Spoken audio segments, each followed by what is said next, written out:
They called Natalie Quinn a liability. Not out loud, not to her face, but it was there, in the way the coach paused when reading the roster, in the way teammates looked away during drills, in how no one passed her the ball, unless there was no one else to give it to. She heard the whispers after practice. She tries hard. She means well. She slows us down. They said her spot on the team was about inclusion, but inclusion felt more like isolation in uniform. She had a limp, a leg brace, and a different rhythm that made others uncomfortable. Natalie didn't want sympathy. She didn't want special treatment. She just wanted the ball. She wanted one chance to prove that she wasn't a placeholder. She was a player. But what happened next, no one saw coming. The same girl they thought would cost them the game would become the reason they ever stood a chance.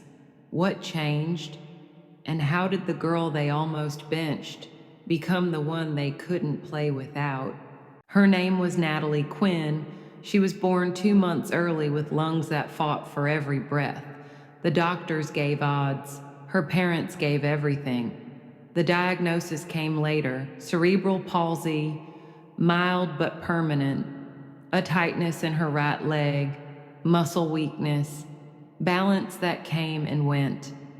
Natalie's childhood was framed by routines other kids never thought about: weekly PT, shoe inserts, brace fittings, wait lists, and whispered conversations behind closed doors.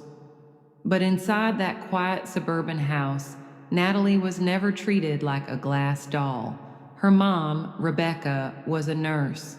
She believed in grit, not just for Natalie, but for herself.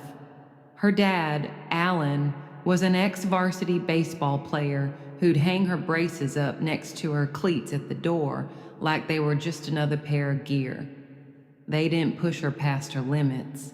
They taught her how to stretch them.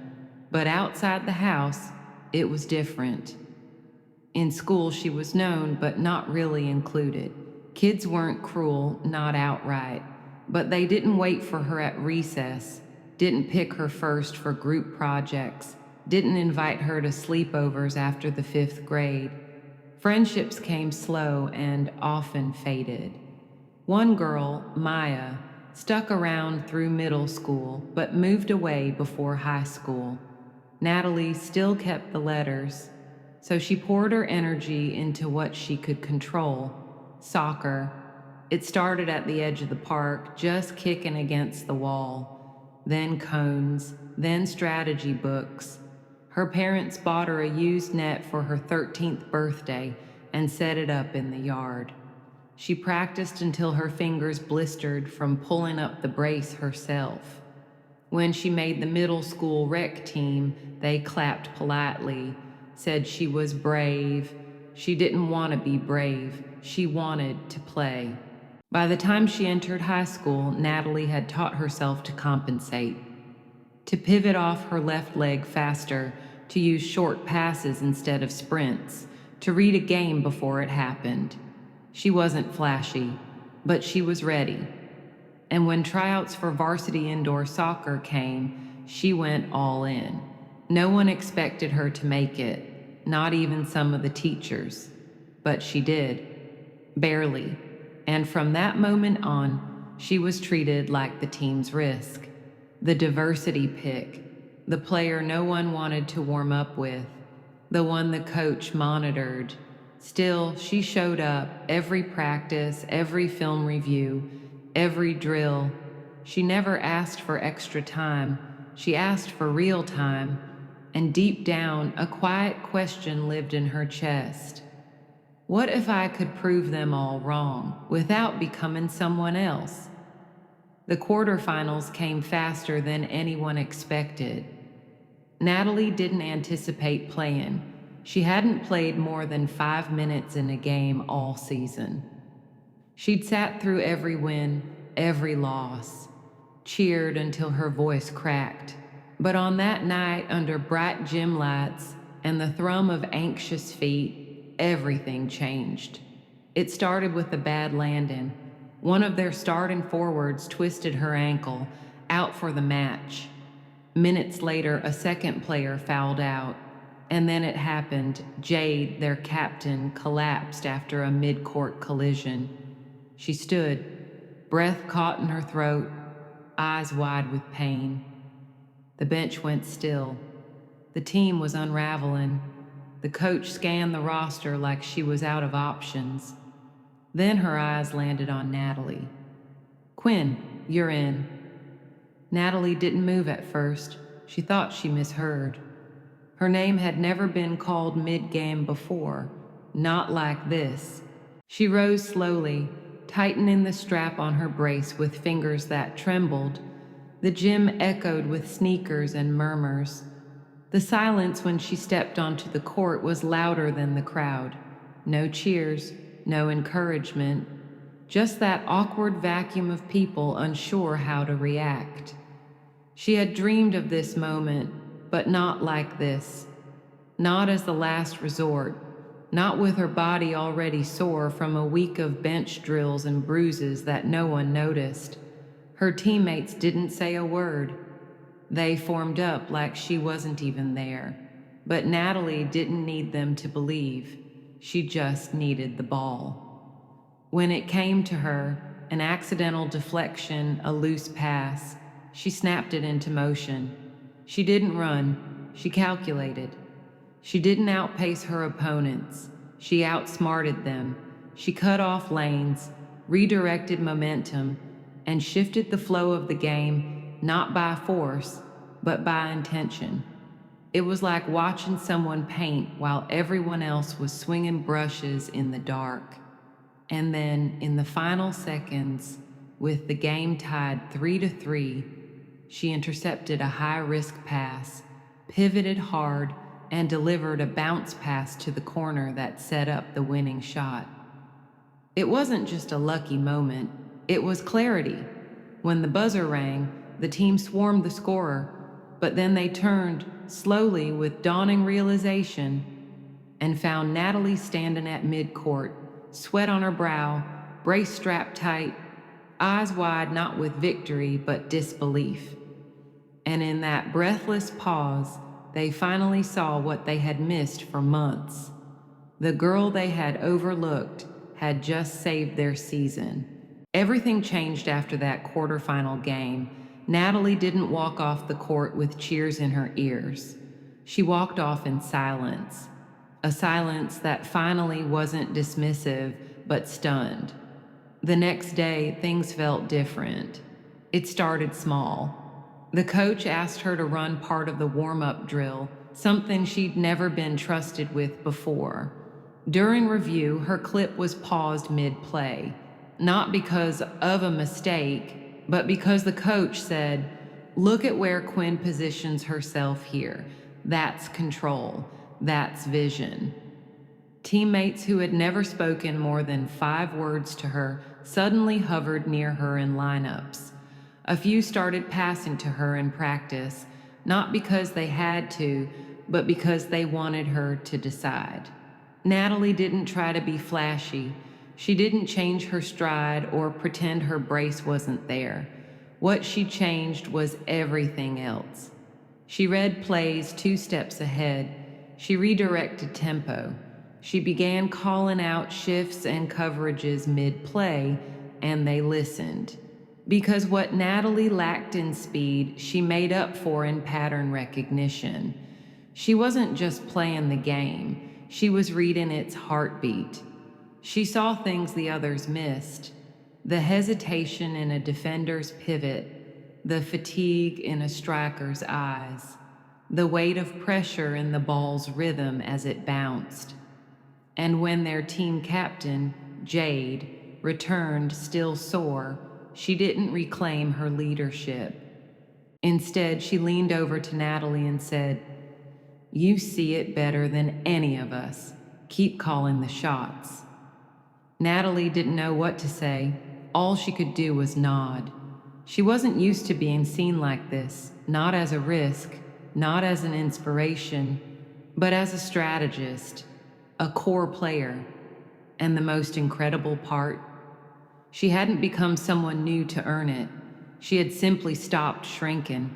The championship wasn't just a game, it was a reckoning. Natalie's name was announced as a starter.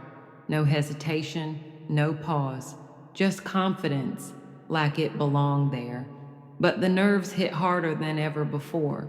This time, people expected something from her. The crowd was larger, the gym louder, every movement magnified, and her body, it wasn't cooperating. She had trained for this, but her muscles were tight from sleepless nights. The pressure built with every warm-up drill. Her right leg dragged a fraction more than usual. She felt it, and so did the other team. They singled her out immediately, sent their fastest forward straight at her, forced her into lateral movements, trying to exhaust her early. For the first 10 minutes, it worked. She stumbled twice, missed a rotation. You could hear it. The crowd beginning to shift, murmurs of doubt creeping back in. Even some of her teammates started avoiding her side of the court. It was like watching the past claw its way back. But Natalie didn't fold. She bent. She adjusted. She played smarter, tighter. She stopped trying to mimic the pace of others and returned to her own rhythm.